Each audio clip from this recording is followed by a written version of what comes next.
Rajdoot prime লঞ্চটি Sarcina ময়দানে এই মুহূর্তে আছে। লঞ্চটি সার্সিনায় এবার রিজার্ভ হয়েছে। তো লঞ্চটি থেকে নামানো হচ্ছে, দেখতে পাচ্ছেন বাজাজ প্লাটিনা বাইকটি। তো বেশ ক্রিটিক্যাল আর কি এই লঞ্চটি থেকে এই বাইকটাকে নামানো, কারণ লঞ্চটি যেই প্রসেসে ঘাট দিয়ে আছে এই প্রসেসে এইভাবে বাইক নামানোটা খুব একটা সহজ না। কয়েকজনের সাহায্য লাগবে, অনেকেই সাহায্য করতেছে। এখন আপনারা বলতে পারেন আপনি সাহায্য না করে আপনি কেন ভিডিও করতেছেন। তো এইখানে এই যে সামনে যে ভাইটা দেখতে পাচ্ছেন উনি কিন্তু সাহায্যের জন্য এগিয়ে আসছে।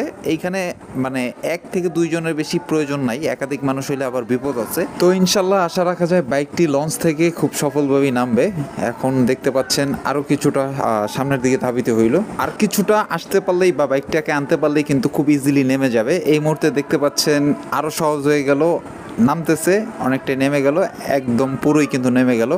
এখন রাইডার কিন্তু বাইকে চেপে বসলো। এইখান থেকে উঠতে গিয়ে আবার একটু প্যারা হচ্ছে। উঠতে পারবে, ওই যেহেতু সামনের বালুর বস্তা আছে, একটু প্যারা খাবে। উনি আবার নামলো, আবার ওঠাচ্ছে। যাক, ফাইনালি উঠে যাবে হয়তো।